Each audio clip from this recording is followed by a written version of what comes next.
네, 이번 시간에는 네 번째 파트 서비스 인적 자원 관리입니다.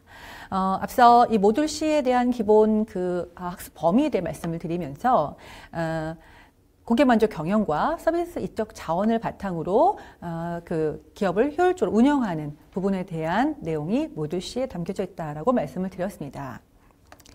그래서 먼저 인적 자원 관리의 개념과 중요성을 보면 경영이 목적을 달성하기 위해서 인력들이 구성이 됩니다. 그렇게 확보된 인력을 개발하고 유지하고 잘 활용해서 기업의 목표를 달성할 수 있도록 운영하는 과학적 기법을 인적 자원 관리라고 이야기하고 있습니다.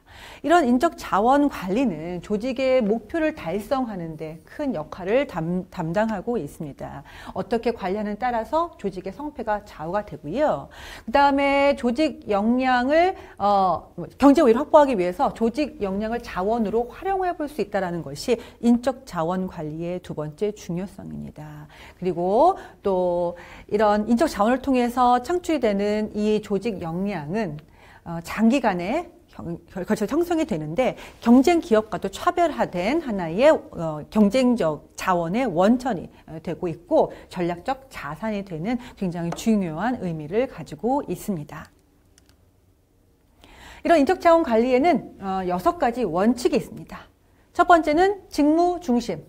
말 그대로 인간적인 관계를 통해서 이 사람의 업무를 배치하고 업무를 제공하고 이런 것이 아니라 적합한 유능한 인재를 확보해서 적절하게 배치하고 이동하고 승진하는 이런 것들이 첫 번째 직무 중심 원칙에 해당되는 내용이고, 두 번째는 전인주의 원칙. 이거는 인간적인 측면의 중시, 인간성 실현에 중점을 두고 있다는 거. 세 번째는 능력주의, 공정성, 정보 공개주의 원칙. 이거는 뭐냐면 인사정보 자료의 공개를 전사적으로 직원들에게 적절하게, 공정하게, 그리고 투명하게 알리는 부분이라고 보시면은 되겠습니다.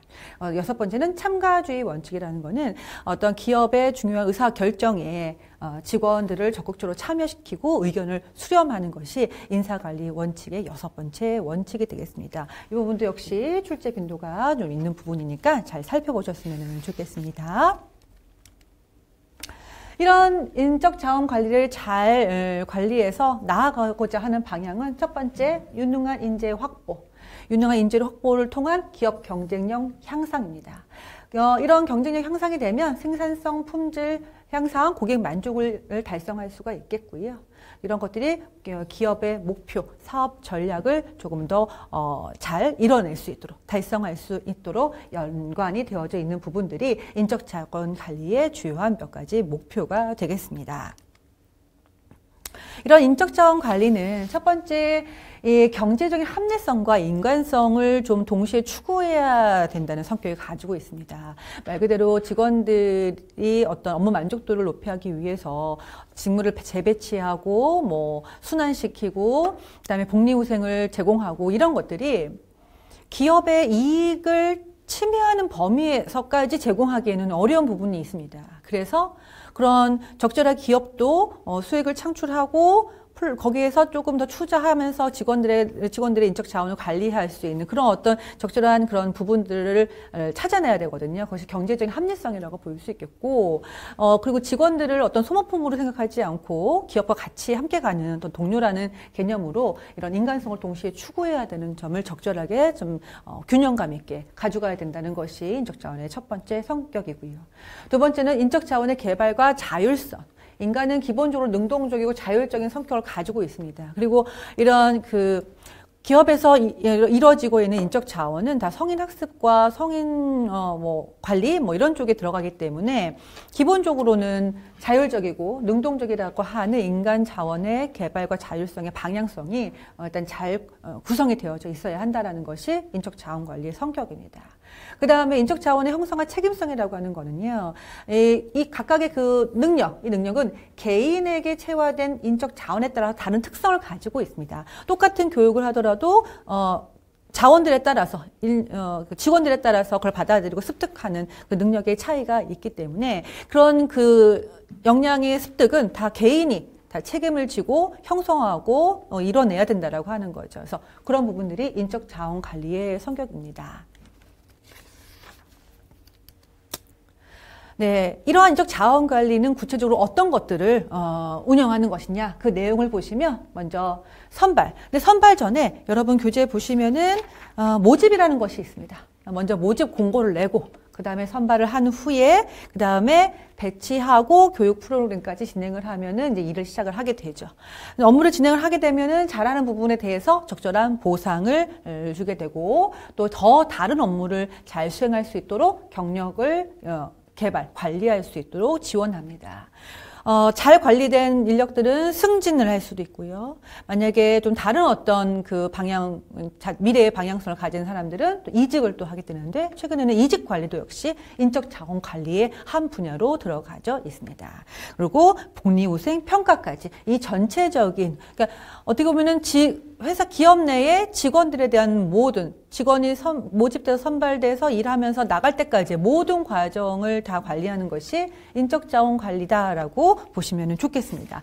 이 내용 구체적으로 인적자원 관리에 어떤 내용이 들어가는지 시험 문제에 잘 나오고 있으니까 역시 여기도 하나하나 잘 보셨으면 좋겠습니다. 그럼 이제 처음부터 하나씩 좀 구체적으로 살펴볼 예정입니다. 먼저 모집 관리입니다. 여기에서는 모집 방법이 조금 출제 빈도가 좀 있는데요. 이 모집 방법은 교재에 보시는 것처럼 고용 형태에 따른 분류와 인력 수급 방법에 따른 분류로 구분해 볼 수가 있습니다. 먼저 고용 형태에 따라서는 정규 직원, 비정규 직원, 기타 직원으로 구분해서 모집을 할 수가 있겠고요. 인력 수급 방법에 따라서는 내부 직원, 내부 모집, 외부 모집으로 구분해 볼 수 있습니다. 앞서 고용 형태에 따른 분류도 출제 빈도가 높지만 특히 인력 수급 방법에 따른 분류, 내부 모집, 외부 모집에 대한 개념, 장단점 이런 것들을 다 같이 학습을 잘 해놓으셔야 돼요. 내부 모집은 말 그대로 내부에서, 조직 내부에서 또 다른 한 새로운 직무를 잘 해낼 수 있는 적격자를 찾는 방법입니다. 그동안에 다른 직무를 하면서 보였던 그 성과를 기준으로, 그 다음에 또 성과에 대한 평가, 그다음에 평판 이런 것들을 기본으로 해서 선발하는 것이 내부 모집인 거고, 외부 모집은 대부분 여러분들이 보통 처음 입사할 때 하는 과정이라고 보시면 되겠습니다. 인력시장을 통해서 선발 대상자를 모집하고 광고, 직업 소개소 이런 것들을 통해서 모집이 이루어지게 되겠죠. 장단점을 잘 보셔야 됩니다. 먼저 내부 모집의 장단점은 이미 그 사람이 다른 직무를 하면서 어느 정도의 역량을 보이는지를 알 수 있기 때문에 검증된 사람을 채용할 수 있다라는 것이 가장 좋죠. 그런데 단점은 성장기 기업, 아직 경력 직원이 많이 없는 기업인 경우에는 검증된 사람인지 아닌지 알기가 좀 많이 어렵다는 거죠. 다시 말씀드리면 유후 자격자를 찾기가 좀 어려울 수 있다라는 부분입니다. 그리고 또 내부 모집의 장점 중에는 재직자의 개발 동기부여, 그러니까 A라는 직무를 하다가 다른 직무를 하게 되면은 그 새로운 직무에 대한 경력이 개발될 수 있고, 또 새로운 직무를 통해서 다른 역량이 향상될 수도 있고, 그런 장점이 있을 수 있겠죠. 하지만 또 단점으로는 내부 이동이 이루어지다 보니까 좀 혼란이 야기될 수 있는 이러한 단점들이 있습니다. 그래서 내부 모집의 장단점 잘 구분해 주셨으면 좋겠고요. 아마 이런 장단점은 내부 모집의 장점은 외부 모집의 단점, 내부 모집의 단점은 외부 모집의 장점이 될 가능성이 높습니다. 그 외부 모집의 장점은 새로운 인력이 계속 수급이 되기 때문에 새로운 아이디어 이런 것들이 들어올 수가 있겠고, 그리고 앞서 말씀드린 것처럼 어떤 기업의 성장기에 있는 기업이나 어떤 전환기에 있는 기업 이런 경우에는 외부 충원이 효과적일 수 있다라는 부분이 외부 모집의 장점이고요. 단점은 이제 외부 모집을 하기 위해서는 공고하고 모집 공고를 하고 선발하는 과정을 통해서 직무를 배치하고 교육시키고 이런 부분에 있어서 일정한 역량을 보여주기까지 들어가는 시간과 비용이 생길 수밖에 없는 거죠. 그래서 이런 부분이 소요된다는 것이 장점이고, 그다음에 재직자 중에서도 다른 직무를 하고 싶은 사람이 있을 텐데 그런 모집을 하지 않고 외부 모집으로 하게 된다면 그런 재직자들의 사기 저하, 위험이 발생할 수도 있다는 것이 단점이 될 수 있습니다. 그래서 지금 인력 수급 방법에 따른 내부 모집, 외부 모집의 장단점 이것도 같이 한번 알아두시면 좋겠고요. 이런 어떤 모집 공고를 내고 나서 선발이 이제 진행이 됩니다. 그래서 교재에 보시면 선발 절차 뭐 이런 것들이 있는데요. 그럼 읽어보셨으면 좋겠고, 선발 절차 중에 주요하게 다뤄지는 부분이 바로 이 면접입니다. 면접. 그래서 면접은 이제 이 지원자가 그 기업 환경에서 어떻게 일을 잘 해낼 수 있는지, 지금 현재 가지고 있는 역량이 무엇인지, 그리고 배치될 직무와 적절한지 이런 것들을 좀 면밀하게 분석하는 과정이라고 볼 수 있겠죠. 그래서 여기서 면접의 유형이 좀 시험 출제 범위 높습니다. 지금 보시면 계획적 면접부터 그룹 토익까지 굉장히 많은 종류의 면접이 있습니다. 그래서 각각 면접의 개념을 좀 잘 정리해 주셨으면 좋겠는데요. 뭐 다른 거는 다 읽어보시면 이해가 되실 거고요. 이 비지시적 면접 같은 경우에는 그냥 하나의 질문을 주고 그 질문에 대해 자유롭게 여러 가지 다양한 의견을 낼 수 있도록 어떤 표현의 자유를 주고 그 안에서 정보를 얻는 방법, 이런 면접도 있겠고요. 스트레스 면접, 일부러 조금 무시하거나 좌절하게 만들어서 어떤 동요된 어떤 감정 상태에서 얼마만큼 그 불안한 상황을 잘 이겨내면서 문제를 해결할 수 있는지를 좀 평가할 수 있는 방법의 면접입니다. 블라인드 면접, PT 면접, 합숙 훈련 면접 같은 경우에는 장시간 같이 시간을 보내면서 좀 면밀하게 그들의 리더십이라든가 협동 정식, 커뮤니케이션 이런 것들을 파악하는데 아주 유용한 하나의 면접 유형입니다. 그래서 이런 다양한 유형은 각각 뽑고자 하는 직무의 스타일에 따라서 이런 면접의 유형 중에 몇 가지를 선택해서 지원자들 중에 적절한 인재를 선발하게 됩니다. 다음은 서비스 직무 평가 및 보상입니다. 이렇게 모집과 선발 중에 면접의 과정을 거쳐서 이제 입사를 하게 되면 그 직원의 적절한 직무에 이제 배치를 해야 되죠. 그래서 적절한 직무에 배치를 하려면 먼저 직무에 대한 정확한 분류, 그 직무에 대한 평가가 먼저 되어져 있어야 이 직무에는 어떤 직원을 넣어야 되고 이 직무에는 어떤 직원을 넣어야 되는지가 나올 수가 있다라고 하는 거죠. 그래서 직무를 평가하는 목표는 보시는 것처럼 어떤 그 공정한 어떤 관리의 기초 자료가 되는 겁니다. 임금이라든가 업무의 난이도, 그다음에 평가의 기준, 보상의 기준 이런 것들을 공정하게 제공하기 위한 기초 자료가 될 수 있는 부분이기 때문에 어떤 여러 가지 직무의 상대적인 유용성을 살펴보고 그것에 대한 기준들, 평가 기준들 이런 것들을 정리해 놓은 것이 직무평가다라고 볼 수 있습니다. 그래서 이런 직무평가는 말씀드린 것처럼 이런 공정한 임금 관리의 기초 자료가 되기 때문에 근로의욕 증진과 노사관계 증진에 영향을 미칠 수가 있겠고, 그리고 또 동일 노동시장 내 타 경영 조직과 비교를 하면서 적절한지, 좀 부족하다면 어느 부분에서 개선해야 되는지, 그런 개선을 통해서 직원들 동기부여시키고, 직무 만족과 어떤, 능률성을 어떻게 하면 올릴 수 있을까, 이런 것들을 좀 분석할 수 있는 기초 자료가 될 수 있는 게 직무평가의 목표이다라고 볼 수 있습니다. 그래서 이 부분도 역시, 중요한 부분이니까 여러분들 잘 별표 쳐놓으시고 학습하셨으면 좋겠습니다. 이런 직무평가는 여러 가지 방법으로 이제 진행을 하게 됩니다. 첫 번째, 서열, 분류, 점수, 요소 비교법인데요. 서열이라고 하는 거는 한 10개의 직무를 서로 상호 비교하면서 얘가 가장 난이도가 높고 얘가 중요하고 이런 식으로 중요와 난이도 이런 것들을 기준으로 1위부터 2위 순서대로 순위를 정하는 것이 서열법입니다.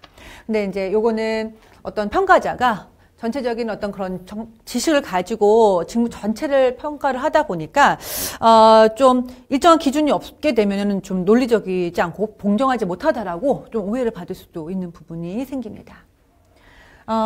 분류법은 여러 기준에 따라서 등급을 정해놓습니다. A, B, C, D 등급을 여기 놓고 얘는 A 등급, 얘는 B 등급 이런 식으로 정리를 하는 거죠. 예를 들어서 시간이나 업무량, 또는 시간, 업무량, 난이도 이런 것들에 따라서 등급을 매겨놓게 되는 거죠. 점수법은 좀 전에 말씀드렸던 그런 여러 가지 기준들, 업무량, 시간, 난이도 이런 것들마다 점수를 이제 매기는 거죠. 뭐 A 직무는 뭐 난이도는 뭐 100점 만점 중에 몇 점, 시간은 100점 만점 중에 몇 점 이런 식으로 각 점수화하는 거 점수법. 그 다음에 뭐 요소 비교법은 말 그대로 몇 개의 그 기준들을 서로 여러 가지 서로 비교해 가면서 몇 개의 기준을 비교해 가면서 직무를 상대적인 가치를 결정하는 방법이 요소 비교법이라고 볼 수 있습니다. 다음은 이렇게 직무 평가를 통해서 적절한 인원, 적절한 인력들을 배치하고 나면은 그들이 이제 일하고 난 부분에 대해서 이제 평가를 해야 되는 거죠. 이것이 이제 인사고과입니다. 그래서 보시는 것처럼 업무 수행 능력과 업적, 근무 태도 이런 것들을 객관적으로 평가하는 겁니다. 그래서 평가를 통해서 급여도 그거에 따라서 맞춰서 정리가 될 수 있고, 뭐 승진이라든가 아니면은 기타 여러 가지 경력 개발, 관리 이런 부분들이 이런 인사 고과에 의해서 그 결과를 가지고 차등적으로 적용되는 부분입니다. 그래서 보시는 것처럼 이런 상대적인 가치를 평가해서 공정한 평가, 보상, 체계적인 직원 능력 개발 이런 것들을 하기 위한 하나의 작업이다라고 보겠습니다. 그래서 인사고과의 의 잘 읽어보셨으면 좋겠고요. 이런 인사고과의 목적을 몇 가지 정리해 보면은 앞서 의와 연관해서 같이 보시면 되겠는데요. 첫 번째는 인사고과를 통해서 인사 배치, 이동을 하는 거고, 인력을 개발하는 거고, 그 다음에 성과를 측정, 보상하고, 그로 인해서 이런 근무 의욕을 증진시키고 조직 전체를 개발하는 것이 인사고과의 목적입니다. 네, 다음은 인사고과의 유형입니다. 인사고과는 상사에 의한 고과가 보통 일반적이긴 한데요. 요즘은 다양한 면을 좀 살펴보기 위해서 동료에 의한 평가, 부하평가, 자기고과, 그 다음에 다양한 인사평가자가 여러 명이 참가하는 다면평가 이런 식으로 여러 가지 인사고과의 방법을 사용해서 조금 더 면밀하게 좀 더 객관적으로 그 인력의 어떤 능력을 판단하려고 노력하고 있다 보시면 좋겠습니다. 이런 유형과 함께 여러분들이 좀 알고 계셔야 되는 것이 각각 유형의 장단점을 한번 비교해서 보셨으면 좋겠고요. 예를 들면은 상사에 의한 고과는 일반적으로 알고 있는 내용이니까 장점, 단점을 알고 계실 텐데 반대로 부하에 대한 평가가 상사에 의한 고과, 인사고과와 어떻게 차이가 나는지 한번 비교 분석하시면서 보시면 좋을 것 같습니다. 다음은 인사고과의 방법입니다. 보시는 것처럼 또 이것도 굉장히 여러 가지 방법들이 있는데요. 첫 번째 서열은 종업원의 직원의 능력과 업적에 따라서 순위를 매기는 거죠. 예를 들어 팀장님이 내 팀원들 5명을 능력 업적을 평가하는 데 있어서 1등, 2등, 3등, 4등, 5등 이렇게 나누는 거죠. 그 다음에 강제 할당법이라고 하는 거는 상대평가라고 좀 보시면 될 것 같습니다. 예전에 뭐 학교 다니실 때 뭐 A는 뭐 전체 인원 중에 20%만 줄 수 있고 뭐 B는 뭐 30%만 줄 수 있고 이런 식으로 비율을 나눠서 평가자들을 할당하는 거죠. 그 다음에 대조표법은 체크리스트를 정해 놓습니다. 예를 들어서 뭐 근무 시간은 잘 지키고 있는지, 그 다음에 뭐 업무 보고는 적절하게 하고 있는지, 뭐 분석력은 어떠한지 이런 식으로 세부적인 체크리스트를 정해진 거를 가지고 점수를 평가를 하는 거죠. 그리고 자율서술법도 있고 또 목표에 의한 관리법이라고 하는 거는 정해진 목표를 달성했냐 못했냐 그거를 기준으로 평가하는 거. 평가센터펌은 이 센터에서 이런 평가를 잘할 수 있는 훈련을 받은 관리자들이 평가하는 방법. 다면평가는 앞서 상사에 의한 고과, 그다음에 부하에 의한 고과 여러 가지 방법으로 여러 가지 인사고과 유형이 있었잖아요. 이거를 서로 다 같이 동시적으로 평가한 후에 서로 그 결과들을 평가하는 방식을 다면평가법 이렇게 볼 수가 있겠습니다.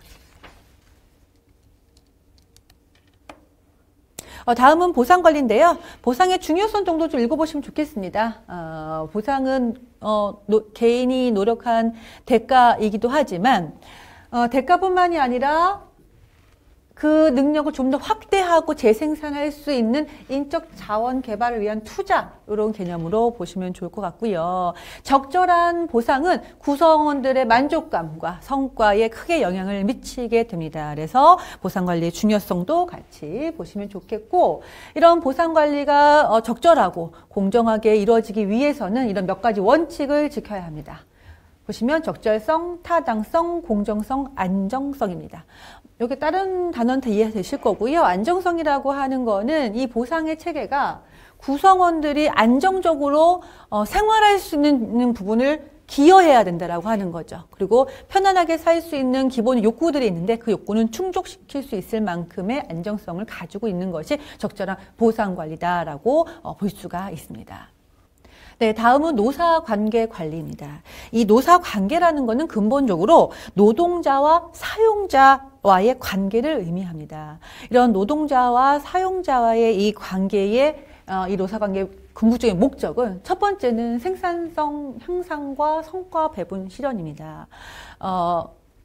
1년 동안 이익이 발생된 부분에 대해서 기업이 재생산과 투자를 위해서 어느 정도를 가지고 있을 것이고 나머지 부분에서 어떻게 그 성과를 직원들에게 배분할 것인지 이런 것들을 실현시키는 것이 이 노사관계의 첫 번째 목표이고요. 두 번째 목표는 산업평화적 이념을 정립하는 것이 그 목표입니다. 노사관계에 있어서 협상을 할 때 서로 인격을 존중해야 되고 대화로서 타협을 해야 되고 공동체 원리를 활용해서 이런 산업평화적 이념을 정립하는 것이 노사관계의 두 번째 목표이고 세 번째는 노사화합의 정착입니다.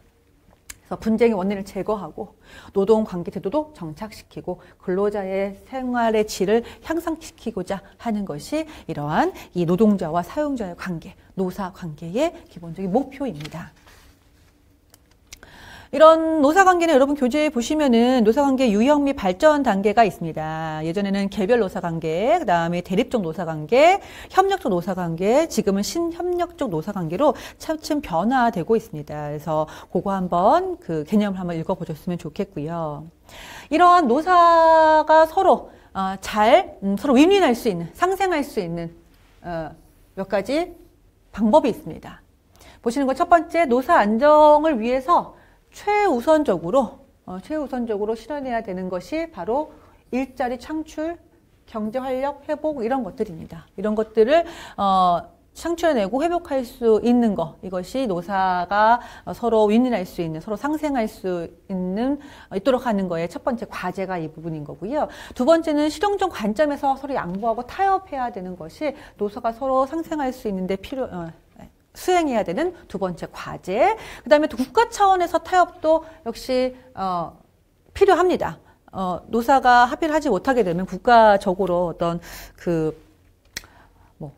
법률이든 제도든 이런 것을 통해서 서로 노사가 잘 지낼 수 있도록 뭔가 일을 좀 타협을 할 수 있도록 도와줘야 되는 것이 일단 국가 차원의 타협이라고 보시면 될 것 같고요.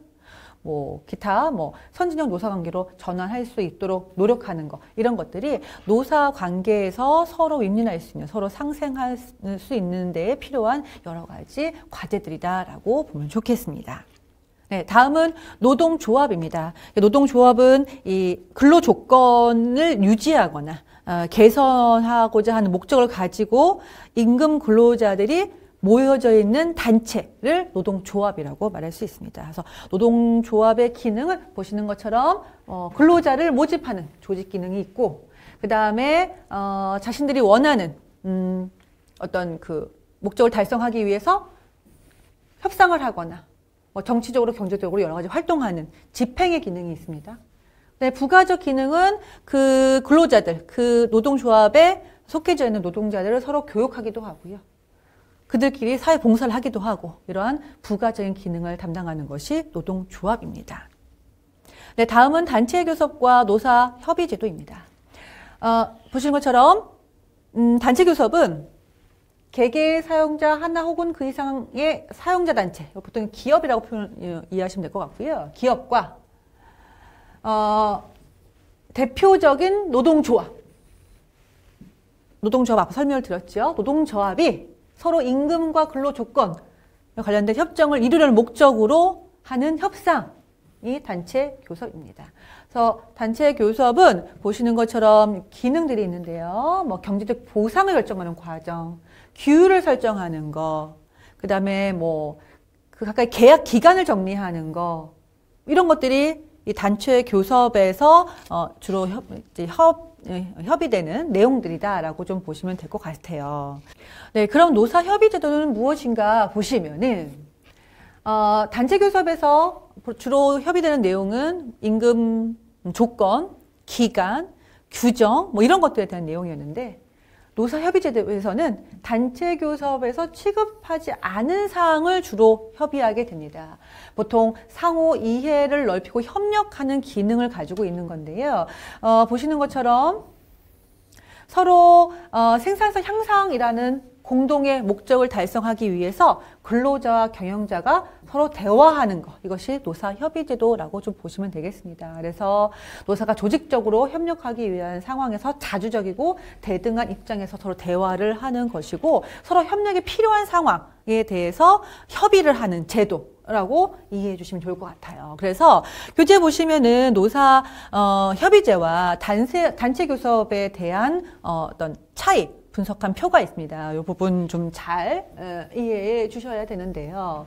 앞서 말씀드린 것처럼 단체 교섭은 임금 및 근로 조건이 무엇인지, 그걸 어떻게 유지하고 개선할 것인지, 규정을 어떻게 해야 되는지 그런 부분에 대해서 협의하는 것이다라고 보면 노사협의는 서로 공동의 목적을 달성하기 위해서 좀 세부적으로 도모할 수 있는 어떤 평화협정 같은 내용이라고 이해해 보시면 될 것 같아요.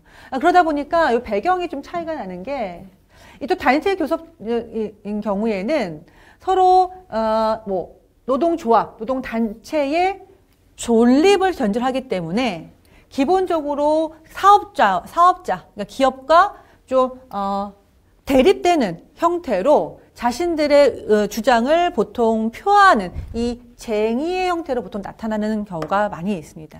그런데 이 노사협의라고 하는 거는 쟁의 행위라는 압력 수단 없이 서로의 공동의 목적, 그러니까 서로 어떻게 하면 노동력을 개선시키고, 그다음에 노동자들의 어떤 그 삶의 질을 안정적으로 유지할 수 있을까, 생산성 향상시킬 수 있을까, 이런 공동의 목적을 가지고 대화를 통해서 협의하는 것이기 때문에 이런 노동조합 성립 여부와 관계없이 이런 압력 수단 없이 대화로서 진행이 되는 것이 노사협의제이고 단체 교섭과의 가장 큰 차이점이다라고 보시면 되겠습니다. 그래서 좀 전에 말씀드린 것처럼 노사협의제는 노동조합의 성립 여부 관계없고 단체 교섭은 꼭 노동조합과 사업주가 서로 협의를 해야 되는 관계가 필요하다라는 것이 일단은 가장 큰 차이였기 때문에 이 두 가지를 잘 살펴보셨으면 좋겠습니다. 네, 다음은 서비스 인력의 노동 생산성 관리입니다. 먼저 이 직원이 직무에 몰입을 해서 만족하고 그러면서 생산성이 이제 올라갈 수 있도록 기업은 이제 관리를 해줘야 되는데, 그런 부분에 있어서 이 직원이 얼마만큼 만족을 하고 있느냐 아니냐라는 거를 먼저 분석하는 것이 중요합니다. 그래서 교재 보시면은 직원 만족도 측정에 관련된 부분이 측정된 내용이 있고요. 이런 직원 만족과 관련된 요인 중에 직무 자체와 관련된 요인도 있지만, 지금 이거 보시는 것처럼 근무 조건에 관련된 요인들도 직무 만족과 굉장한 연관성이 있다라는 거 한번 보셨으면 좋겠습니다. 뭐 예를 들면 급여는 좀 뭐 평균이어도 복지 제도라든가 후생 제도가 좋다라고 하면은 직원의 만족도가 올라갈 수 있다. 뭐 이런 이야기들을 아마 아실 겁니다. 이런 부분들이 근무 조건에 관한 요인으로서 만족에 영향을 미치는 요인이다라고 볼 수가 있습니다. 이런 어떤 직무 만족도 평가 결과들을 통해서 이 생산성을 좀 향상시키기 위해서 기업은 직무를 재설계하거나 일정을 조정하는 것을 하게 되죠. 그래서 먼저 직무 재설계에서 이 직무 설계라고 하는 것을 좀 보면은 먼저 직무 순환이라는 것이 있고 직무 확대, 직무 충실화, 또 여러분 교재 보시면은 근무 시간 자유 선택제, 직무 공유, 원격 근무 이런 것들이 직무 설계의 여러 가지 종류들입니다. 그래서 뭐 이것도 역시 출제 빈도가 아주 높습니다. 그래서 각각의 개념 잘 구분해 놓으셔야 돼요. 직무 순환과 직무 충실하게 조금 비슷한 느낌이 나는 용어들이 많아서 정리해 주셔야 되는데 직무 순환은 그냥 A라는 과업에서 B라는 과업으로 넘어가는 거고요. 직무 충실하라는 거는 A라는 과업을 하는데 얘를 좀 더 자기가 주도적으로 할 수 있도록 의사결정권을 더 많이 넓혀주는 거다라고 좀 보시면 될 것 같습니다. 그 다음에 직무 확대라고 하는 거는 A라는 일을 하는데 아예 다른 B라는 다른 과업을 하는 것이 아니라 A와 비슷한 A 다시 뭐 A 다시 A 다시 이런 것들을 좀 확대해서 직무를 설계하는 방법이라고 보시면 될 것 같아요. 이런 직무 재설계를 통해서 어떤 생산성을 관리해 볼 수도 있고 또 다른 방식의 이 관리 방법은 갈등 관리입니다. 일단은 뭐 직무 스트레스라든가 뭐 감정 노동 이런 것들을 통해서도 그러니까 내가 직무는 마음에 들지만 여러 가지 다른 원인들로 스트레스를 많이 받게 되면 생산성이 떨어지게 되는데요. 그래서 기업이 해야 되는 것은 일단 갈등 관리입니다. 그래서 갈등 관리를 하기 위해서는 어떤 유형의 갈등들이 있는지를 한번 살펴보실 필요가 있고요. 저건 읽어보시면 충분히 이해가 되는데 여기에서 좀 많이 나오는 부분은 이 갈등 관리에서 좀 출제 빈도가 높은 부분은 바로 이 갈등 과정입니다. 이 5단계로 이루어지는 과정인데요. 먼저 1단계는 갈등의 표면화입니다. 그래서 먼저 의사소통 과정이라든가 어떤 직무의 구조, 조직의 구조, 어떤 개인적인 성향, 변수 이런 것들에 따라서 갈등이 이렇게 수면 위로 드러나게 되죠. 그 다음 단계는 인지와 개인화입니다. 인지라고 하는 거는 인식된 갈등이라고 볼 수 있겠고요. 개인화는 감지된 갈등입니다. 여러분 교재에 보시면은 인식된 갈등이라고 하는 거는 갈등이 일어날 수 있는 그 상황 자체를 인지하는 것을 인식하는 걸 인지라고 볼 수 있겠고요. 감지된 갈등은 그런 상황 속에서 그 조직원이 느끼게 되는 감정 자체를 감지된 갈등이라고 보게 됩니다. 그래서 이렇게 상황을 인지하고 감정을 인지하고 나면 행동을 하기 전에 어떻게 행동할 건지를 결정하게 됩니다. 보시는 것처럼 경쟁, 협동, 절충, 회피, 수용 이 중에서 선택을 하고 행동을 하게 되죠. 그리고 행동했더니 잘 마무리가 되면은 조직 성과 향상될 수 있지만 그렇지 않은 경우에는 저하 이런 식으로 연결되는 이 과정을 갈등의 5단계라고 볼 수 있습니다. 이런 과정 속에서 이 갈등은 순기능과 역기능이 있습니다. 그래서 스트레스의 순기능, 역기능하고도 거의 흡사한 내용인데요.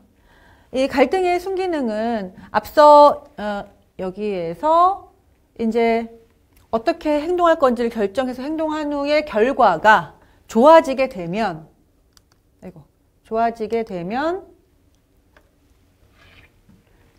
조직이나 개인의 문제점을 서로 알고 개선할 수 있는, 변화할 수 있는 그런 기회를 가질 수 있다는 것이 이 갈등의 가장 중요한 순기능이라고 볼 수 있습니다. 그리고 또 보시면 외부와의 갈등은 내부의 결속력을 다질 수 있는 또 계기가 될 수 있다는 것이 또 하나의 순기능입니다. 하지만 역기능은 이것이 이 갈등이 좀 지나치게 되고 해결이 되지 않는다라고 하면은 이 조직의 안정성 이런 것들이 깨지게 되면서 불안정성이 증대가 되게 되고 또 구성원들 간의 통합이 저해가 되고 이해관계가 대립이 되면서 직무의 몰입을 방해해야 되고 직무 불만족, 성과의 부정적 영향 이런 것들이 다 역기능에 해당된다고 볼 수 있습니다. 그래서 이러한 갈등을 관리하는 기법이 여러 가지 나와져 있는데요. 혹시 이 부분도 시험에 잘 출제가 되고 있으니까 보셨으면 좋겠습니다. 내용이 어렵지는 않습니다. 문제 해결, 설득, 협상 이런 것들을 통해서 갈등 관리를 하게 되고 여기 보시면은 구조적 변수의 변화라는 것이 있습니다. 이것이 앞서 잠깐 설명드렸던 직무 재설계에 대해 해당되는 부분입니다. A라는 직무가 조금 본인 배치된 인력의 여러 가지 특성과 역량과 맞지 않을 경우에는 여러 가지 순환이나 확대 여러 가지 방법들을 통해서 이런 구조적 변화를 통해서 갈등을 관리할 수 있는 기법이 되고 있습니다. 네, 다음은 복리후생입니다. 복리후생은 여러분도 많이 아시는 겁니다. 예를 들어서 어떤 기업에서 급여 이외에 뭐 건강검진을 받을 수 있는 기회를 준다거나 자기 개발할 수 있는 어떤 기회를 제공해준다거나 뭐 이런 것들, 아니 그 회사와 연계된 어떤 시설을 이용할 수 있게끔 해준다거나 이런 것들이 다 복리후생에 들어가는 부분이죠. 그래서 이런 복리후생의 목적 잘 알아두셔야 됩니다. 첫 번째는 부가적인 급여이기 때문에 경제적인 목적을 달성할 수 있다는 것이 첫 번째 목적이고요. 그다음에 사회적, 정치적, 윤리적인 다양한 목적을 가지고 기업은 복리후생을 제공하고 있습니다.